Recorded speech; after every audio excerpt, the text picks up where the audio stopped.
İnşallah kazasız belasız yolcu olarak yola çıkacaklar veya direksiyon başında kendi aracını kullanacaklar. Çok dikkat etmeli. Çünkü Ramazan bayramında biliyorsunuz canlarımızı kaybettik. Maddi hasarları belki karşılamak mümkün de can kayıplarını yerine getirmek mümkün olmuyor.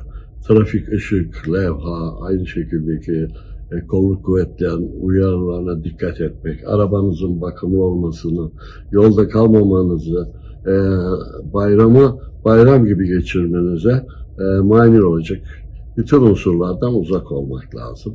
Şimdiden tekrar bu cironun, bu bayramın bereketli geçmesini, ülkedeki bu sürecin gayet olumlu bir şekilde tamamlanması, dini vecibelerini yerine getireceklerinde usulüne uygun bir şekilde bunların yapılmasının sağlanması bizim en halisane temennimiz.